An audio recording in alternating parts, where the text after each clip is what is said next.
अस्सलाम वालेकुम व्यूअर्स, मैं हूं आपका होस्ट, आपका मेज़बान ज़फ़र ख़ान। आपके अपने प्रोग्राम अनवीलिंग स्टार में हमने एक सीरीज़ स्टार्ट की डॉक्टर साबिर हुसैन साहब के तावन से, माइंडफुल लाइफ। आज माशाल्लाह उसका 12th एपिसोड है। आज जब साबिर भाई से बात हुई कि इस 12th एपिसोड को हम किस डिस्कशन के ऊपर और किस मौजू के ऊपर हम लेके चल रहे हैं, तो उन्हें बहुत ही एक प्यारा और बहुत ही डीप सब्जेक्ट दिया है, तसव्वुफ़ और उसके साथ रूहानियत। देखें, तसव्वुफ़ और रूहानियत, माशाल्लाह आपको पता है कि रूहानियत की अगर बात करें तो जिसमें अपने आप को मारना पड़ता है, फिर अपने डिसीजंस छोड़ने पड़ते हैं, फिर सारी चीज़ें अल्लाह के ऊपर ढेलनी पड़ती हैं, अल्लाह के ऊपर सारा कुछ छोड़ना पड़ता है। इसमें एक बहुत प्यारा सा इशफ़ाक़ अहमद साहब का, जहाँ तसव्वुफ़ का नाम आ जाए तो इशफ़ाक़ अहमद साहब के कॉल माशाल्लाह खुद ब खुद जहन में आने शुरू हो जाते हैं और चल पड़ते हैं। बहुत प्यारा सा उनका एक कोट है कि कुछ मुद्दत गुज़रने के बाद तुम्हें मालूम होगा कि अगर खुदा तुम्हें तुम्हारे इंतखाब पर छोड़ देता तो तुम डूब जाते।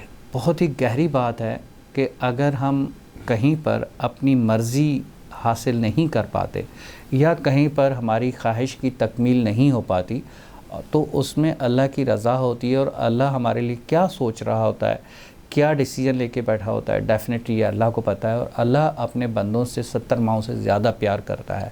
ये चीज़ जब हमें आ जाए, पता चल जाए, हम इसके अंदर डूब जाए, फिर डेफिनेटली तसव्वुफ़ के अंदर जो है, रूहानियत के अंदर हमारी एंट्री स्टार्ट हो जाती है। आइए चलते हैं डॉक्टर साहब के पास और डॉक्टर साहब से डिस्कस करते हैं और उनसे जान पाते हैं हम सब अपने इल्म में इजाफ़ा करने के लिए। अस्सलाम वालेकुम साबिर भाई। वालेकुम अस्सलाम। कैसे हैं आप? ठीक हैं? तबीयत कैसी है? अल्लाह का शुक्र, अल्लाह का शुक्र। Sir thank you so much आज का ये प्यारा सा सब्जेक्ट देने के लिए, रूहानियत और तसव्वुफ़ के हवाले से। और आपको पता है कि मेरा तो वैसे ही फेवरेट सब्जेक्ट है माशाल्लाह। और उसमें कोशिश होती है कि इस सब्जेक्ट के ऊपर जितना सुने उतना कम है। एक तो होता है ना कि जितना बोले नहीं, मैं तो उनमें से हूँ कि जितना सुनूँ मेरे लिए उतना कम है। हाँ, तो सुनना आपने बताया, और ये चीज़ बहुत कम लोगों में पाई जाती है, लेकिन उससे भी ज़्यादा गहरी बात जो मैंने आपने ऑब्ज़र्व की है, आप उस सुनने के बाद उसको अडॉप्ट करने की भी कोशिश करते हैं। जज़ाकल्लाह सर। तो ये अडॉप्टेशन का अमल जो है, यही असल रूहानियत के ज़ुमरे में आता है। बेशक आप रूहानियत का नाम दे लीजिए, इसको सोलॉजी कह लीजिए, स्पिरिचुअलिटी कह लीजिए, स्पिरिचुअलॉजी कह लीजिए, मुख्तलिफ जगहों पे मुख्तलिफ नाम है। और ये सब्जेक्ट ऐसा है कि इस पर काम हो रहा है, हमारे यहाँ भी काम हो रहा है, और बाहर तो बहुत ज़्यादा साइंटिफिकली काम हो रहा है। वहाँ साइंटिफिकली काम हो रहा है। हम लोगों ने इसको मुख्तलिफ, जैसे हमारी आदत है, माशरती आदत कह लीजिए या अमूमी आदत कह लीजिए, कि हमने इसको अपनी तमाम तर जो हमारी, यूँ समझ लीजिए कि जो एक सोच चल रही होती है, उस सोच के तहत इसको हमने या तो तसव्वुफ़ की उसमें गठरी में डाल दिया, या हमने इसको किसी खानका या किसी पीर, किसी मुरीद, किसी मज़ार, उस हवाले से हमने डाल दिया, या हमने ये तस्वुर कर लिया कि फ़लाँ शख्स जो है वो नमाजी है, परहेज़गारी पे काम करता है, रोज़े रख रहा है, इबादत है, ये हैं वो हैं, तो वो बड़ा रूहानी आदमी है। तो इस मिसकंसेप्शन को दूर करने की ज़रूरत है। बिल्कुल सही। रूहानियत बेसिकली आपके रूह की ताकत जी। अब वो रूह की ताकत का ताल्लुक़ मज़हब से नहीं है। बिल्कुल ऐसे ये आप सब लोग मतलब अच्छी तरह से वाज़े कर लें, ये मेरा एक्सपीरियंस हुआ है। हाँ, इसका ताल्लुक़ मज़हब से नहीं है कि हम ये समझें कि ये सिर्फ इस्लाम या मुसलमानों की ठेकेदारी है। ऐसा कहीं किसी जगह नहीं, ना लिखा गया है, ना पॉसिबल है, ना होता है। दुनिया में किसी भी मज़हब का कोई भी फ़र्द वो अपनी स्पिरिचुअल पावर्स को इन्हेंस कर सकता है। देखें, होते हैं इस तरह के लोग। अच्छा, उसमें एक छोटा सा जो इशू आता है, छोटा कह लीजिए, बड़ा कह लीजिए, वो ये कि जैसे जैसे इंसान रूहानियत के मदारिज तय करता है, स्टेप्स चढ़ रहा होता है लैडर उसके ऊपर की तरफ, वैसे वैसे वो लोगों से थोड़ा कटना शुरू कर देता है। उसमें पहली तो चीज़ ये समझे, तो वो आप ये समझिए कि जैसे हमें अदाकार हैं, गुलकार हैं, खिलाड़ी हैं, सियासतदान हैं, मतलब डॉक्टर्स, इंजीनियर्स वगैरह वगैरह, जो दुनिया में रहते हुए कोई काम कर रहे हैं, उन्होंने इजाज़ात की या कोई नया कारनामा अंजाम दिया, तो वो सामने आ जाते हैं, लोगों के सामने आ जाते हैं, फ्रंट में आ जाते हैं, नुमायाँ हो जाते हैं, क्लैपिंग हो रही होती है वगैरह वगैरह। बिल्कुल सही। जो रियल स्पिरिचुअल पावर्स जिसके पास होंगी वो पीछे जाता है। वो पीछे रहकर काम कर रहा होता है। आप उसकी मिसाल ये समझ लीजिए कि जब भी कोई फिल्म सुपरहिट होती है जी। तो उसमें अदाकार, हीरो, हीरोइन या ज़्यादा से ज़्यादा उस फिल्म का कोई गाना या उस गाने को गाने वाला ये हिट होते हैं जी। हमें ये बहुत कम पता चलता है कि फिल्म का स्क्रिप्ट किसने लिखा था, फिल्म का डायरेक्टर कौन था। Got it. तो इसी तरह से जो रूहानी मदारिज पे जैसे जैसे लोग ऊपर की तरफ जाएंगे वो अपना ताल्लुक़ दुनिया और दुनियावी मामला से कम करते चले जाएंगे। और उसकी रीज़न सिर्फ़ और सिर्फ ये है कि यूँ समझ लीजिए कि दुनियावी मामलात या दुनिया के जो काम या दुनिया के जो लोग हैं वो रूहानियत के बहते हुए पानी को गदला करते हैं। वो उसमें मिट्टी मिला रहे होते हैं, उसको कीचड़ ज़्यादा कर रहे होते हैं। तो यही वजह है कि वो अपना दामन बचा के एक साइड लेकर वहाँ पे वो अपनी स्पिरिचुअल पावर्स में मगन हो जाते हैं। और फिर उसके ज़रिए जब वो किसी एक लेवल पे पहुँचते हैं फिर उसके बाद वो उनको दुनिया में जो कुछ देना होता है या लोगों को जो सर्व करना होता है फिर वो उसके लिए कर रहे होते हैं। उसकी जो सबसे खूबसूरत मिसाल हमें मिलती है हुज़ूर पाक हज़रत मोहम्मद मुस्तफ़ा सल्लल्लाहु अलैहि वसल्लम की ज़िंदगी से मिलती है। यानी नबूवत आने से पहले वो 15 साल गारे हिरा में उन्होंने गुजारे। बिल्कुल सही। कट कर सबसे वो अपने रोज़ के मामलात करते और उसके बाद गारे हिरा जाके उस वक्त तो कोई इबादत का भी हमें तस्वुर नहीं मिलता या हमें कोई जिक्र अस्कार का भी तस्वुर नहीं मिलता, लेकिन वो बस गौर व फिक्र में जी मुराकबा कह लीजिए, हमें नहीं पता। लेकिन क्योंकि अल्लाह ने उनके लिए आखिरी नबी का ताज उनके सर पे रखना था तो उसके लिए उनको तैयार करवाना था। और क्या तैयार कराना था, उनसे कुश्तियाँ नहीं लड़वाई, उनको किसी दंगल में नहीं उतारा, उनसे कोई घुड़दौड़ी के मुकाबले नहीं करवाए, उनको रूहानी ताकत से नवाजना था। बेशक दिस इज़ द हाइट। किसी भी शख्स की इंसानी ज़िंदगी की जो हाइट होती है वो उसकी स्पिरिचुअल पावर्स होती हैं। वो कितना जिस्म रखता है, कितनी ताकत रखता है, किसी भी चीज़ की कितनी सलाहियत रखता है, वो उसकी एडिशनल कैपेबिलिटीज़ हो सकती हैं। लेकिन जब तक उसकी स्पिरिचुअल पावर्स जो उसकी रूहानी ताकतें हैं वो सुप्रीम शक्ल में नहीं होंगी तो वो किसी दूसरी ताकत को ज़्यादा अरसे तक इस्तेमाल नहीं कर सकता। हमें बहुत जल्दी उस शख्स का डाउनफॉल नज़र आ जाता है। सही। अब चूँकि हुज़ूर सल्लल्लाहु अलैहि वसल्लम से अल्लाह ताला ने रहती दुनिया तक क़यामत तक का काम लेना था। बिल्कुल सही। तो उनकी स्पिरिचुअल पावर्स को इतना इन्हांस करना था तो अल्लाह ताला ने ख़ुद उनके दिल में ये बात डाली कि वो चलकर 15 साल तक उन्होंने लोगों से दूर वक्त गुजारा। फिर उसके बाद आप देख लीजिए कि फिर बाकी के 23 साल जो उनकी ज़िंदगी के थे फिर वो लोगों के बीच आए और वो भी इस तरह से आए कि उनके गिर्द एक हल्का सा बना हुआ था कि उस हल्के के अंदर रहते हुए वो फिर लोगों को सर्व करते रहे और इस्लाम का पैगाम उन्होंने लोगों तक पहुंचाया। बिल्कुल। अब उस चीज़ को भी अगर हम सामने रखें तो उसमें रूहानियत या रूहानी पावर्स को अपने अंदर बढ़ाने से पहले एक छोटी चीज़ समझ लीजिए, वो ये कि जैसे हम जिस्मानी अपनी ताकत की बढ़ाई के लिए कोशिश कर रहे होते हैं, अपनी ज़हनी सलाहियतों को बढ़ाने के लिए कोशिश कर रहे होते हैं, अपनी मईशत को तक़वियत देने की हम कोशिश कर रहे होते हैं, तो उसी तरह से रूहानी ताकत या क़ुव्वत को बढ़ाने के लिए उसकी अलग तरह की एक्सरसाइजेज होती हैं। तो वो एक्सरसाइजेज के लिए जो पहला स्टेप मैंने अभी बताया कि थोड़ा सा आपको कटना पड़ेगा दुनिया से। जब तक आप कटेंगे नहीं उस वक्त तक काम नहीं चलेगा। दूसरा स्टेप, आपको जो दुनियावी मामलात हैं उसमें आपको ऑनेस्ट होना पड़ेगा, ट्रूथफुल होना पड़ेगा और सच्चा बनना पड़ेगा। जब तक आप ऑनेस्ट नहीं होंगे, जब तक आप सच्चे नहीं होंगे, जब तक आप जो प्रिंसिपल्स, यूनिवर्सल प्रिंसिपल्स हैं, एथिकल प्रिंसिपल्स कह लीजिए, मोरल प्रिंसिपल्स कह लीजिए, जो किसी भी मज़हब के हिसाब से इक्विवोकल हों, उस वक्त तक आप उनको अडॉप्ट नहीं करेंगे, उस वक्त तक आप अपनी स्पिरिचुअल पावर्स को नहीं बढ़ा सकते। तीसरा पॉइंट या तीसरी चीज़, आपको हर तरह की नेगेटिव चीज़ों को, हर तरह के हराम को अपनी ज़ात पर हराम करना होगा, तर्क करना होगा। आप उस पर मिलावट कर लेंगे, ख़ुद बहुत समझ लीजिए कि आपने जहाँ अगर 200 किलोवाट आपने उसकी अपनी एनर्जी बढ़ाई होगी तो पता चलेगा 100 किलोवाट या 1000 किलोवाट आपकी एनर्जी आपकी ड्रेन आउट हो गई। चौथी चीज़, जो एनर्जी आप गेन कर रहे हैं उसको परसिस्ट करने के लिए आपको मुस्तकिल उसको रिचार्ज करते रहना होगा। वो रिचार्जिंग के कई तरीके हैं, उसको भी अभी थोड़ी देर में हम डिस्कस कर लेते हैं। लेकिन जहन में रखिएगा कि कोई भी चीज़ लेके डाल देने से वो इजाफा नहीं होता, उसके अंदर मुस्तकिल उसकी हमने रिचार्जिंग करनी होती है, तब उसमें इजाफा होता है। 5वां पॉइंट, हमें बार बार उसको पॉलिश करना होता है रिचार्जिंग के साथ साथ कि कहीं उसमें जंग तो नहीं लग गया, कहीं उसमें कोई जख्म तो नहीं पैदा हो गया, कहीं कोई सुराख तो नहीं पैदा हो गया, कहीं कोई ऐसी गड़बड़ तो नहीं हो गई कि जिसके नतीजे में हम जो कुछ कर रहे हैं पता चला कि वो सब हमारा मलिया मेट हो गया। इसमें एक छोटा सा किस्सा मुझे याद आया।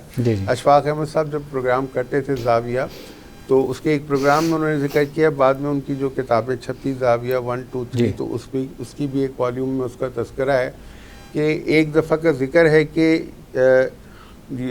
जंगलों के जो पीर थे उस वक्त के, वो मिलने गए पीर से जो अमीरुल बहर थे, जो समंदरों के पीर थे, उनसे मिलने गए उनके ठिकाने पर, और जो जंगलों के पीर थे उनके साथ उनका मुरीद भी गया कि मुलाकात बहुत दिन हो गई, यानी एक तरह से समझ लीजिए कि दो किंग्स मिल रहे हैं आपस में। बिल्कुल सही। तो जो जंगलों के जो वो थे, जब वो गए तो उनसे मुलाकात की, तो उन्होंने ये देखा कि जो समंदरों के या पानी के या दरियाओं के जो किंग जिसको बनाया था अल्लाह ताला ने, उनके सीने पे से बैज गायब है, जो एक बैज होता है ना, वो बैज गायब। अब वो परेशान और कह रहे, ये लॉजिकल होता होगा ना। हाँ, मतलब वो चीज़ जो देखने वाली भी नज़र थी, देखने वाली की नज़र थी। अच्छा, उनको नज़र आ गया कि वो बैज गायब है, जबकि जो साहिब बहर थे या जो जिनकी ताकत समंदरों पर अल्लाह ने रखी थी, वो उनको पता ही नहीं था, वो उसी तरह से खुद फिर रहे थे, इधर से उधर उनके खातिर मदारत कर रहे थे। जब उन्होंने थोड़ी देर गुजरी तो उन्होंने कहा कि यार तुम आए तो बहुत खुशी खुशी थे मेरे पास, लेकिन अचानक मैंने देखा कि आप बुझ से गए हो, उसकी क्या वजह? तो पहले तो वो डरते रहे, फिर उन्होंने तस्करा किया कि कोने में ले जाकर मुरीद से हटकर उसने कानों में जाके तस्करा किया कि भाई आपके सीने पे से आपका बैज नज़र नहीं आ रहा। अब जो उन्होंने झुककर अपने सीने को देखा तो क़यामत बरपा हो गई। उन्होंने वावेला शुरू कर दिया, रोना, सालों की मेहनत, मतलब वो पता नहीं कितने सालों की रियाजत थी, मेहनत थी, वो सब गायब। अब परेशान, तो वो उस पर उन्होंने कहा कि भाई आप देखो कि आपसे ऐसी क्या कोताही हुई है, क्या गड़बड़ हुई है जिसकी वजह से आपसे ये सल्तनत छीन ली गई है और आपको पता भी नहीं चला। तो उसमें किस्से में जो भी था, तो नटशेल तो उनको जब याद आया उस पर अकेले बैठ के उन्होंने बहुत तौबा इस्तग़फ़ार की, और फिर जब उनकी गुत्थी खुली तो फिर उसके बाद उनको याद आया, तो उन्होंने कहा कि मुझसे बस एक दफ़ा गड़बड़ हुई कि मैं समंदर में कश्ती पे अपनी ड्यूटी पे जा रहा था, बहुत तेज़ बारिश हो रही थी, मूसलाधार, और पता नहीं 1 दिन 2 दिन तक होती रही। उस वक्त बस मेरे दिल में ख्याल पैदा आया और मैंने शिकायत की अल्लाह से कि अल्लाह ये पानी यहाँ आके ज़ाया हो रहा है, बर्बाद हो रहा है, नमकीन पानी में मिलके वहाँ एथियोपिया के लोग या मुसलमान जो भी हैं वो प्यासे मर रहे हैं कहत से, तो ये पानी अगर तू यहाँ से वहाँ बरसा दे तो इस पर तेरा क्या हर्ज है। तो वहाँ पे फिर अल्लाह ताला ने उनकी जो बादशाह थी वो छीन ली। तो रूहानियत के हवाले से जो मैं बताना चाह रहा था, ये छठा नुक्ता कि इसकी जो पहली और आखिरी शर्त है, इसमें शिकायत नहीं होती, इसमें शिकवा नहीं होता। जैसे अभी आपने अशफाक साहब का एक कॉल पढ़ा ना कि अगर आपसे छीन लिया गया और अगर वो आपके पास रहता, अगर खुदा तुम्हें तुम्हारे इंतखाब पे छोड़ देता तो तुम डूब जाते। तो इसमें इंतखाब की भी बात नहीं, इसमें बात सीधी सी ये है कि रूहानियत या फिर उससे उसकी एक कैटेगरी जो तसव्वुफ है जिसको इस्लाम में हम लेके चल रहे होते हैं, उसमें शिकवा और शिकायत नहीं होता, उसकी गुंजाइश नहीं है। जहाँ आपने शिकवा किया, समझ लें आप उसकी तय में एक सुराख कर दिया और जो कुछ आपने जमा किया वो निकल गया। अल्लाह की रज़ा पे आपने राज़ी रहना है, और अल्लाह जो कुछ भी कर रहा है, जिस तरह से भी कर रहा है, जिन हालात में आपको रख रहा है, आपसे कुछ ले रहा है, आपको कुछ दे रहा है, तो आपने उफ़ तक नहीं करनी। आपकी ज़बान पर सिर्फ अल्हम्दुलिल्लाह या अल्लाह तेरा शुक्र है, मंसूर की तरह वो बहुत अच्छा आपने जिक्र छेड़ा। हुसैन इब्ने मंसूर, उनका नाम हुसैन इब्ने मंसूर है, हुसैन इब्ने मंसूर। हाँ, तो वो हुसैन इब्ने मंसूर हल्लाज वो रुई फूका करते थे। तो वो इस हद तक जज्ब होते गए, इंतहा को पहुंच गए कि उस इंतहा को पहुंचने के बाद उनको जब ये एहसास हुआ, ये कुर्ब हुआ अल्लाह की ज़ात का कि वो तो उनके अंदर हैं, तो वो चीज़ उनसे बर्दाश्त नहीं हुई, वो ताकत बर्दाश्त नहीं हुई, और वो ताकत बर्दाश्त नहीं हुई ना, वो उनके ज़र्फ उससे बढ़कर उनको मिली, तो उन्होंने पुकारना शुरू कर दिया, अनल हक, अनल हक, अनल हक, क्योंकि अंदर देख लिया ना। हाँ, अब ये खूबी, ये ताकत, ये सलाहियत, ये एक आम आदमी को तो नहीं मिलती। तो इसमें इस पूरे किस्से वाक़े से जो सबक दिया अल्लाह ताला ने लोगों को आने वाले, वो ये कि ये आपको छुपा के रखने का है। जो अभी मैं बात आपसे पहला स्टेप की बात की ना, आपने छुप जाना है, फिर लोगों की नज़रों से पीछे आ जाना है।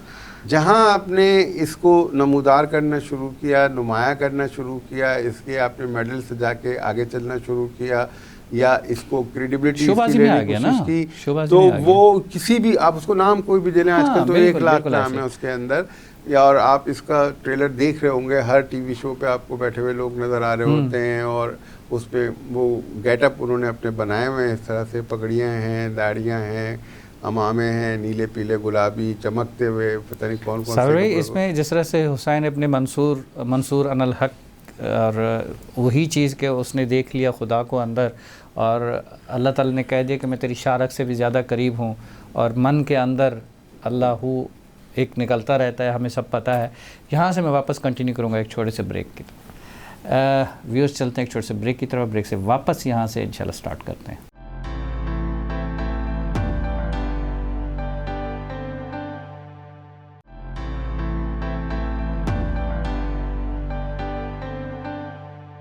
Welcome back viewers. Hussain Ibn Mansur और मंसूर अनल हक।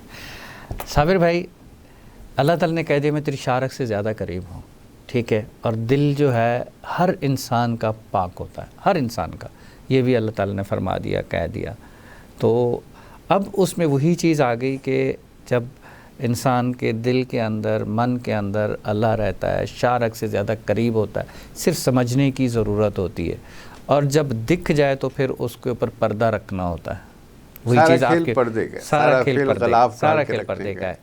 इसी तरह से माशाल्लाह बहुत अच्छा आपने डिफ़ाइन किया, और मेरे जहन में अचानक जो है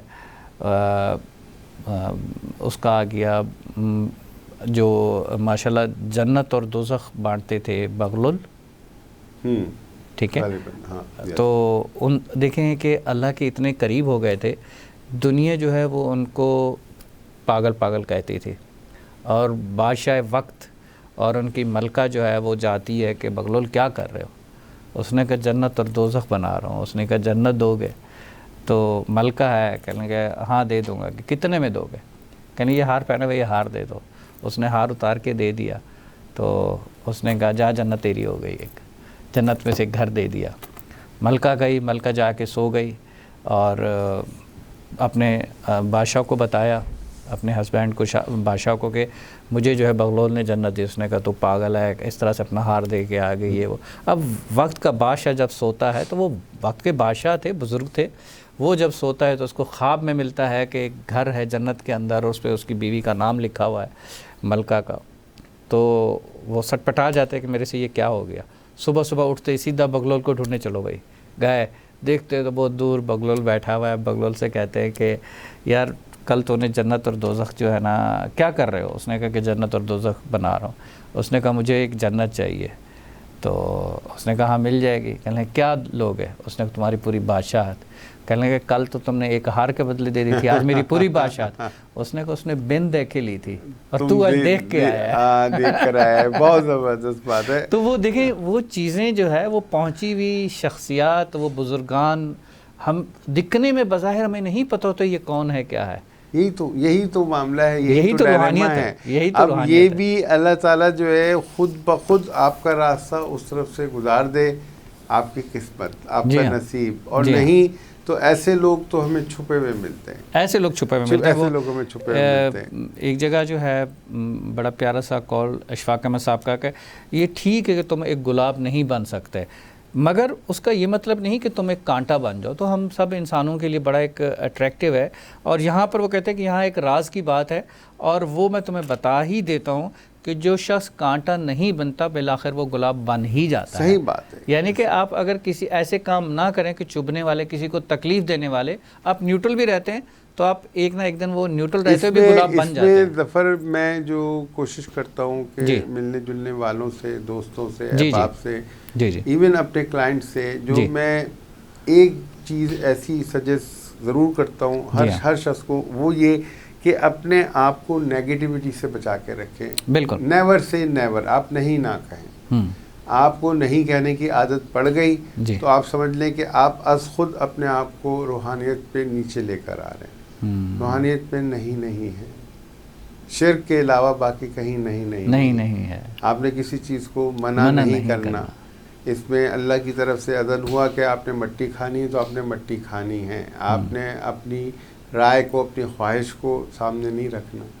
अगर आप इस सर्कमस्टेंसेस में आ गए, जिस तरह के भी हालात में अल्लाह ताला लेकर आएगा, तो आपने हेड डाउन करके रहना है। बेसिक ये कि नफ्स खत्म। हाँ, आप उसको, मैंने कहा ना, नाम लाखों हैं, आप उसको किसी भी नाम से पुकारें। असल चीज़ उसका जो एसेंस है वो अगर किसी की समझ में आ गया और उसने अपने दरवाजे खिड़कियां खुले रखे, नेगेटिविटीज़ को निकालता रहा ग्रेजुअली, जैसे भी आपने गुलाब की और कांटे की बात की सब के हवाले से, तो आपने अपने आप को कांटा बनने से अगर रोक लिया तो आप आज खुद करीब होते चले जाएंगे पॉजिटिविटी की तरफ, जो आपकी रूहानी ताकतों को बढ़ाती रहेगी वो चीज़। सारा खेल इसके अंदर try to be away from every negative thing in the world. अब वो उसके लिए नहीं जो है उस पर प्रैक्टिस करिए कि हमारी अना या हमारा नफ्स हमें बार बार मजबूर करता है, ये काम हम नहीं कर सकते, ये हमारे लिए नहीं बना। आप करीब में अपने इर्द गिर्द नज़र डाल लें, आपको हर जगह यही मिलेगा। आपको आपकी बीवी, आपका शौहर, आपके बच्चे, आपके दोस्त, उनकी ज़बान पे पहले नहीं आता है। और मेरी कोशिश यही होती है कि कोई भी शख्स टकराए मुझे तो मैं उसकी अना पे अपने तय ज़रबे लगाता रहूँ और उसके लिए उसकी नहीं को तोड़। इंसान के लिए ही जो है वो एक बड़ा प्यारा सा शेर है, यही आपकी नहीं से होकर कि ना कर नहीं ये वक्त नहीं का, तेरी इस नहीं ने छोड़ा नहीं कहीं का। तो इंसान कहीं का नहीं रह जाता अगर ये नहीं करता है।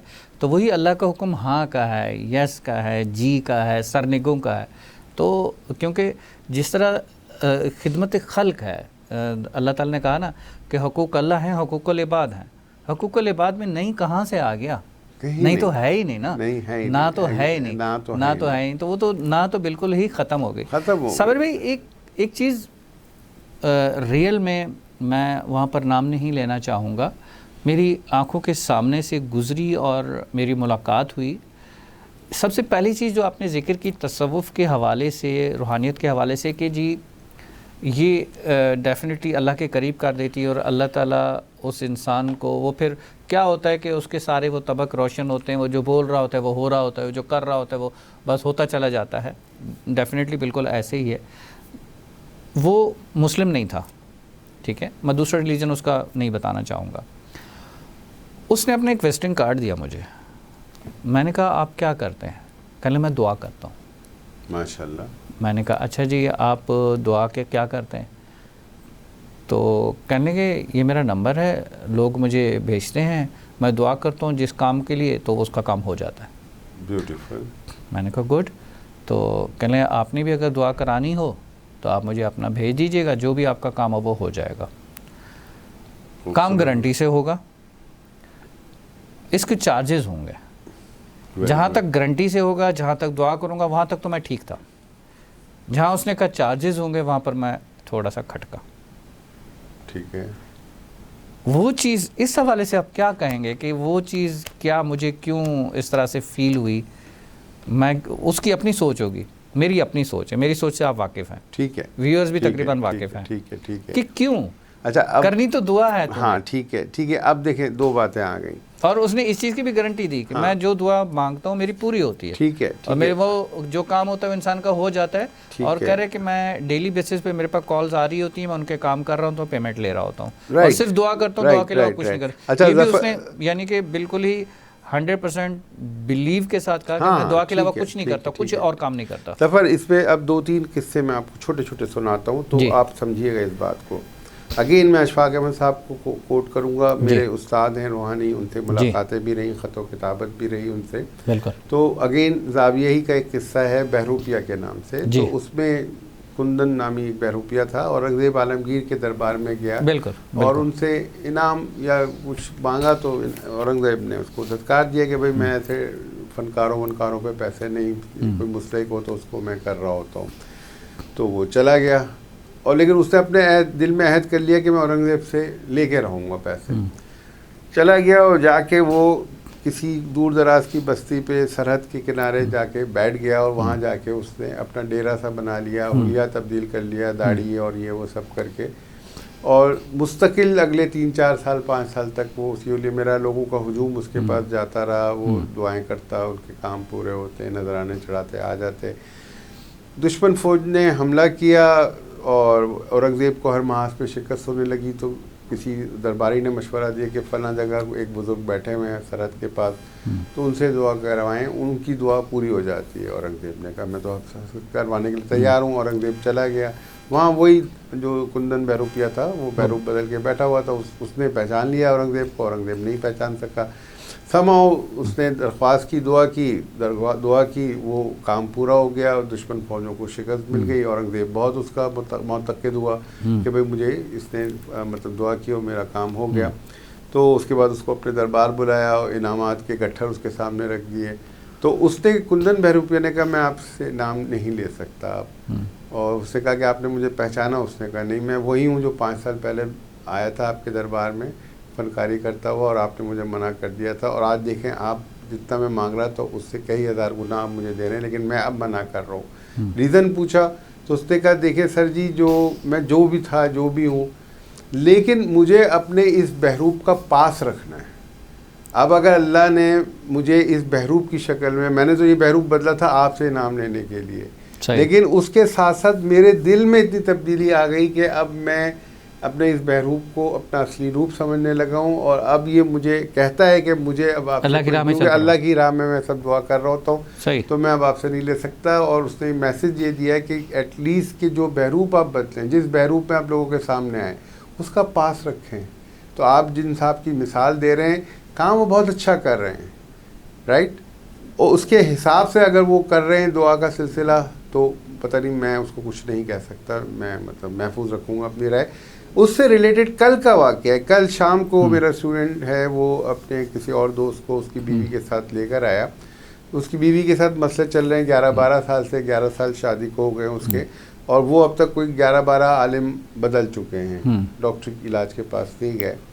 अब मैंने एग्ज़ामिन किया, हाथ की लकीरें देखी, मेरे सामने वो पिक्चर सामने आई, हिस्ट्री ली, जो कुछ भी था, clear cut dissociative disorder conversion reaction का केस था, और वो आलिमों के सिलसिले में जा रहे थे। लेकिन उसके एतकाद को पूरा करने के लिए जो कुछ भी था, मैंने कहा कि अब तुम बताओ जो भी कर रहा है, अब तुम कहोगी तो मैं तो डायरेक्ट विक्टो में बॉल कराता हूँ, खात्मा हो जाएगा उस आदमी का। उसको शुबा था अपनी सास के ऊपर।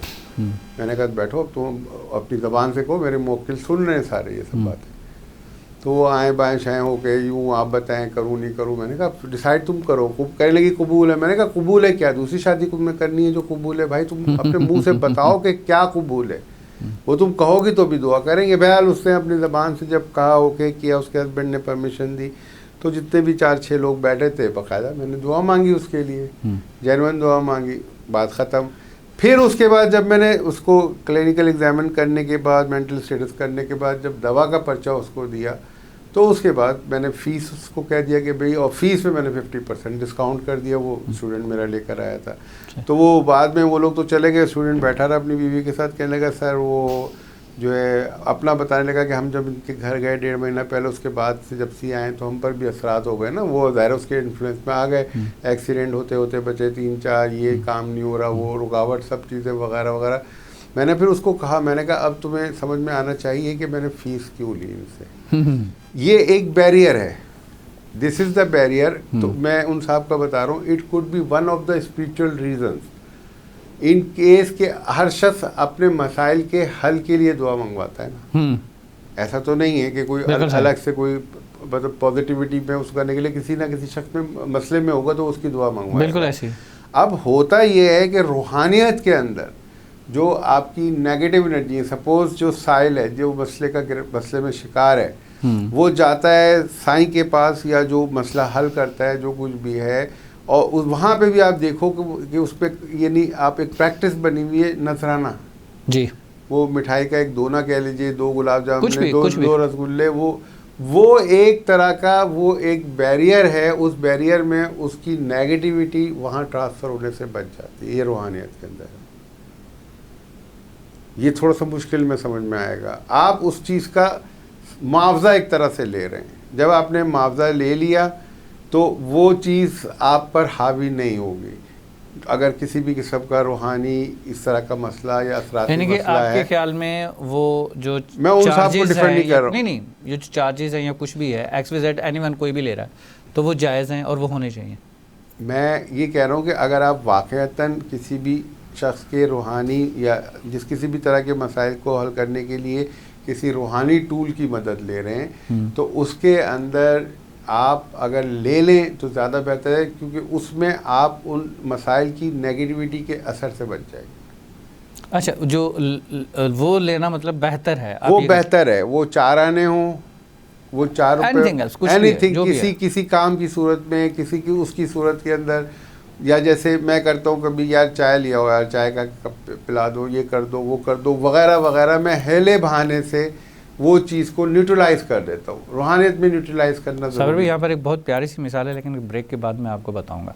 व्यूअर्स, चलते हैं एक छोटे से ब्रेक की तरफ। ब्रेक से वापस आके डॉक्टर साहब को हम बताते हैं वो वाली बात जो कि ब्रेक के बाद बतानी है।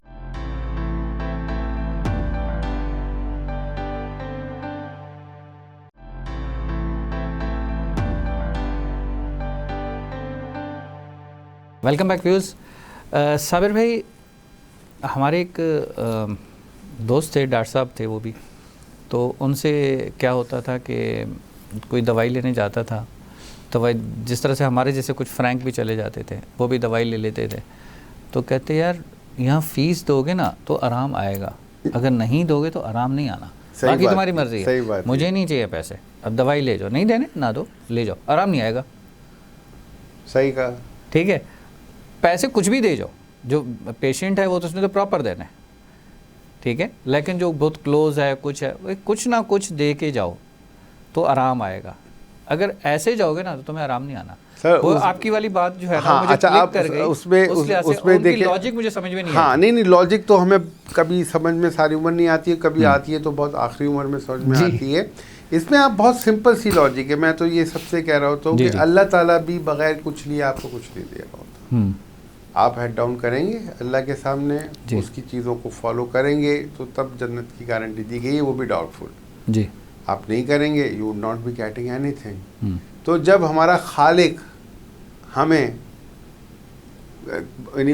यूँ समझ लीजिए कि हमसे एक तरह का, मैं लफ्ज़ शायद गलत यूज़ कर रहा हूँ, लेकिन अभी हम उस लफ्ज़ को यूज़ कर रहे हैं बातों में तो समझने के लिए कि एक तरह का मुआवजा कह लीजिए ना, नमाज़ें पढ़ोगे, रोज़े रखोगे, ये करोगे, वो करोगे तो मुआवजे उसके एवज़ जो है तुम्हें जन्नत मिल जाएगी, नहीं करोगे तो फिर तुम्हें नहीं मिलेगी। तो everything has got some of its price, उसकी कीमत देनी। अच्छा, मैंने ऐसे आमिल देखे हैं, ऐसे लोग देखे हैं, उनकी केसेस मेरे सामने आए हैं, मेरे करीबी 1-2 दोस्तों में भी थे, कि जो फिर मतलब बहुत प्रॉब्लम्स का शिकार है इसी वजह से कि अगर आप वैसे नॉन प्रोफेशनल अंदाज में चलते रहेंगे ना तो उसके नतीजे में हमें नहीं पता कि क्यों क्या असरात थे, अगर थे भी तो वो किस तरह से अफेक्ट करेंगे अगर उन्हें पे ऑफ नहीं किया, अगर पे ऑफ नहीं किया।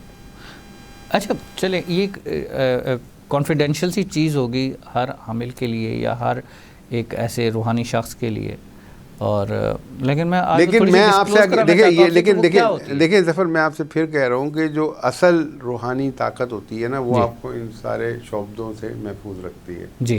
यानी अव्वल तो वो सामने आएगा नहीं, आ भी गया तो खामोशी से काम करके अपना निकल जाएगा कहीं पे, यानी वो अपना उसके ढोल तमाशे नहीं वो करेगा, उसके सही यानी उसकी नुमाइश नहीं करेगा किसी भी किस्म की, किसी भी तरह की।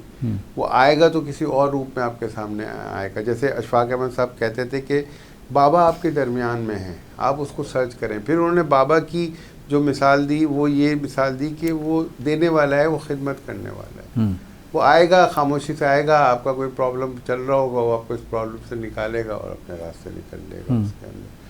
आप जो चाह रहे हैं कि किताबों की तरह का बाबा, कोई फिल्मों की तरह बाबा, चोगा पहना हुआ हो, गले में मालाएं डाली हुई हों, ऑरेंज कलर का चोगा हो, हरे रंग का चोगा हो, और वो मतलब माला जपता हुआ खड़ा हुआ हो और आपको मिल जाए किसी कोने में, नुक्कड़ में, और आप जाएं और वो आपको तावीज़ खिलाए पिलाए, तो वही तो मैं बता रहा हूँ कि ये जो कल्चर है ये रूहानियत से दूर करने वाला है। ये आपकी मनफी एतक़ाद वाली चीज़ें हैं, लेकिन इसका रूहानियत से दूर दूर तक कोई ताल्लुक़ नहीं है। अब थोड़ी सी बात मैं तसव्वुफ़ के हवाले से कर लूँ कि तसव्वुफ़ निकला है लफ्ज़ साफ़ से, पाक से, तो वो चीज़ जब रूहानियत में हम नेक्स्ट स्टेप के अंदर जाते हैं, रूहानी पावर्स हो जाए। अब हम इस्लाम के हवाले से बात कर रहे हैं कि अपने नफ्स को, जो आप नफ्स की बात कर रहे थे, जी जी, कि उसके अंदर हम पाकी सफाई पूरी तरह से पैदा कर लें, तो फिर हम कह सकते हैं कि दुनिया की मोहताजी से अपने आप को दूर कर लें। तो उसमें ज़रूरी नहीं कि आपके पास रूहानी पावर्स हों या ना हों, लेकिन हम उसमें एक तरह से सूफियाना ज़िंदगी की तरफ चले जाते हैं। बिल्कुल सही। जिसने तर्क कर दिया, जिसने सब चीज़ों को दाएं बाएं आगे पीछे कर दिया, यानी तमाम तर दुनिया की जो चीज़ें हैं उनको उसने इधर उधर कर दिया बंदे ने, तो वो उसको हम कह सकते हैं कि दैट इज़ सूफ़ी। बिल्कुल सही। उसने अपने आप को साफ़ कर लिया, अपने नफ्स को साफ़ कर लिया, तो तसव्वुफ़ से सूफ़ी निकला। हाँ, मतलब सूफ़ी जो है वो तसव्वुफ़ का हिस्सा है ना। तो वो चीज़ कि वो शख्स जो है दुनियावी मिलावटों से, गलावटों से उसने अपने आप को पाक साफ कर लिया। बिल्कुल सही। तो वो उसके लिए ज़रूरी नहीं कि उसके पास रूहानी पावर्स हो। हमें रूहानी पावर्स एक सूटेड बूटेड इंसान में भी मिलेंगे, जो बहुत बड़ा बिजनेसमैन हो सकता है, जो मुस्तकिल 24 घंटे पैसे कमाने में लगा हुआ है, और हो सकता है कि उसकी रूहानी पावर्स उस एक जो बज़ाहिर सूफ़ी नज़र आ रहा है उससे एक ज़्यादा हो। तो उसमें आप उसको मिक्सअप नहीं करेंगे किसी भी तरह से। तो समथिंग, ये spiritualism is something different, Sufism is something different, ये क्लियर होना चाहिए। और इस पर मुझे 5 मिनट दीजिए। डॉक्टर इफ्तिखार ने मुझे कल एक बहुत खूबसूरत गौतम बुद्ध का, मैं स्पिरिचुअलिज्म के हवाले से जो कि बात कर रहा हूँ, गौतम बुद्ध का उन्होंने मुझे बहुत अच्छा एक भेजा था। जी जी, तो वो मैं थोड़ा सा व्यूअर्स को सुनवाना चाह रहा हूँ। अंग्रेज़ी में है, लेकिन अगर आप लोग सुन लें और समझ लें जी जी, तो आई थिंक कि that would be very informative regarding our today's program. अच्छा, उसमें मैंने जो अपना एक्सपीरियंस आपसे शेयर कर रहा था कि मेरी ऐसे लोगों से भी मुलाकात हुई है जो बज़ाहिर, जो वही आपकी बात कि मजहबी चोला नहीं पहना हुआ होता, मजहबी दाढ़ियाँ नहीं रखी हुई होती, या फिर अगर किसी और मज़हब से बात करें वो मालाएं नहीं पहनी होती, या वो स्कार्फ वगैरह नहीं पहने होते। हर मज़हब का अलग अलग जिस तरह से पहनावा होता है वो नहीं किया होता, लेकिन उसके बावजूद उनके अंदर वो स्पिरिचुअल, वो रूहानियत, वो सारी चीज़ें उनके अंदर मुझे दिखती हैं, मैंने देखी हैं, मैंने जज किया है और देखा है और ये मिला है।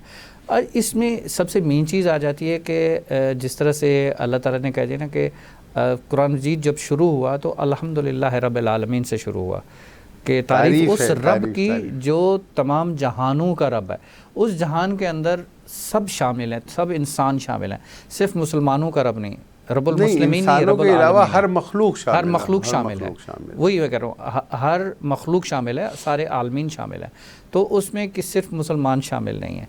तो मुझे हर मज़हब के अंदर, मैंने डिफरेंट रिलीजन के अंदर मैंने इस तरह के लोग देखे हैं जिनके अंदर वो रूहानी चीज़ होती है। वो असल में जो क्रिएट होती है, या जो वो अपने नफ्स को मार के, या अपने आप को उसके अंदर अपनी मैं को ख़त्म करके, या अपने अंदर एक हमदर्दी और एक प्यार मोहब्बत का एक जज्बा लेके, असल में तो ये स्टार्ट मोहब्बत से होती है कि इंसान के अंदर जब मोहब्बत का जज्बा जागता है तो उससे फिर ये इंसान इस राह पे चल पड़ता है, और ऑटोमेटिकली वही इशफाक़ मसाब वाला आ जाता है कि तुम कांटा जो है ना बनो तो एक ना एक दिन फूल गुलाब तो ज़रूर बन जाओ। डेफिनेटली होता ही बिल्कुल ऐसे ही है, बिल्कुल ऐसी है। इस हवाले से थोड़ा सा अगर लास्ट में चंद मिनट्स के अंदर कोई रोशनी डाल सकें आप। जी बिल्कुल, मैं लास्ट में ज़ाहिर चाह रहा था कि वो खुल जाता तो उससे पता चल जाता, लेकिन कट शॉर्ट ये नेगेटिविटीज़ को ख़त्म करने के लिए, जैसे अभी मैंने बताया कि नो को नहीं कहना, और इसी तरह से आप सब लोगों ने कोशिश ये करनी है कि हर वो चीज़ जिसके अंदर किसी भी तरह की नेगेटिविटी हो, गुफ्तगू में एटलीस्ट अपनी नहीं लेकर आना। जब हम गुफ्तगू में, अपनी जनरल गुफ्तगू में आपस में बैठ के दोस्त बात कर रहे होते हैं या लोगों से हमारी बातचीत चल रही होती है, ये नहीं हो सकता, या ये करना ज़रा मुश्किल है। तो ये सब आपके अपने अंदर आपकी जो पॉजिटिव एनर्जी वाइब्स हैं उसमें ब्रीच करती हैं, और ब्रीच करके आपकी स्पिरिचुअल पावर्स को कम करती हैं। Always be positive, always be confident, and always be courageous, and always be hopeful, कि उसके अंदर आपको ये यकीन होना चाहिए कि आप जो कुछ भी कर रहे हैं, जो कुछ भी कह रहे हैं, वो वैसा होगा, और वो पॉजिटिव आप इम्कान या गुमान रखेंगे तो वो पॉजिटिविटी पे आपको नतीजा मिलेगा। और ये नहीं करते हैं तो हम उस सूरत के अंदर आप देख लें हम सबका फिर क्या हाल है। हमारा ये मुबारक महीना जो माशाल्लाह गुज़रा है, माह रमज़ान का, और ईद का त्यौहार है आज, तो उस लिहाज से साबिर भाई ये देखें ना कि ये पूरा महीना हमारे लिए क्या है, एक प्रैक्टिस है ना। अगर हम देखें तो हमारी वो रिहर्सल है कि हमें पंक्चुअलिटी सिखा के गया है कि हमने टाइम पे उठना है, टाइम पे सहरी करनी है, टाइम पे अफ्तारी करनी है, अपनी पंक्चुअलिटी को जो साथ लेके चलना है। और इस महीने के अंदर ख़ास तौर पे सदक़ात का है, फ़ितरात का है, बाकी चीज़ों का एहतमाम करना है, ज़कात का है, वो सारी चीज़ें करनी है। एक्चुअली ये एक महीना पूरे साल के अंदर हमारी एक ट्रेनिंग का हिस्सा रहा, वो हमारी ट्रेनिंग चलती रही। अब उसी ट्रेनिंग का हिस्सा अल्लाह ताला ने साल में एक महीना जो रखा है वो सिर्फ इसलिए कि हमारी रिवीजन है। उस रिवीजन को आगे पूरा साल हमने साथ लेके चलना होता है, जो कि हम लेके चलते नहीं हैं। तो आज इस ईद के त्यौहार के ऊपर व्यूअर्स के लिए लास्ट में मैसेज, फिर हम प्रोग्राम को क्लोज करते हैं। उसमें अगेन ज़फ़र आपने ईद का जिक्र छेड़ दिया, तो बस इस हवाले से यूँ समझ लीजिए कि दिल दुखा हुआ ही है, क्योंकि जो प्रैक्टिस पूरे महीने रहती है वो प्रैक्टिस अगर ईद के दूसरे, तीसरे, चौथे दिन भी नज़र आए तो उस वक्त मज़ा होता है। लेकिन अनफॉर्चुनेटली जो मेरी ऑब्जर्वेशन है वो प्रैक्टिस बस एक रिचुअल की शक्ल में है, और यही वजह है कि हमारा माशरा इन्हितात का शिकार है। स्पिरिचुअल पावर्स मुझे ग्रो करती हुई नज़र नहीं आ रही, बहुत कम नज़र आती हैं। वजह यही है कि जहाँ रमज़ान का मुबारक महीना ख़त्म हुआ, जहाँ ईद की नमाज़ पढ़ ली गई, उसके बाद फिर मामलात वैसे ही और यूं ही और वो ही वगैरह वगैरह। ये एक लंबी डिटेल है, तो इस पे फिर कभी किसी और। Thank you so much Sabir भाई। व्यूअर्स, जिस तरह से हमारा ये पूरा माह रमज़ान गुज़रा और इसमें हमने अपने रूहानी तौर पे हर इंसान ने, हर शख्स ने अपने आप को जो है उसमें कंपोज़ किया, अपनी पंक्चुअलिटी को रखा, सहरी अफ्तारी के लिहाज से, सदक़ात फ़ितरात के लिहाज से। आज इस वादे के साथ ईद के इस मुबारक दिन में, इस खुशी के दिन में, हम उसी तरह से अपने तमाम भाइयों को, अपने तमाम रिश्तेदारों को, तमाम दोस्तों को साथ लेके चलें, और इस ऐद के साथ कि ये पूरा साल आने वाले अगले रमज़ान तक हम इसी तरह से चलते रहेंगे। सी टू ऑल ऑफ़ यू, अस्सलाम वालेकुम, अल्लाह हाफ़िज़।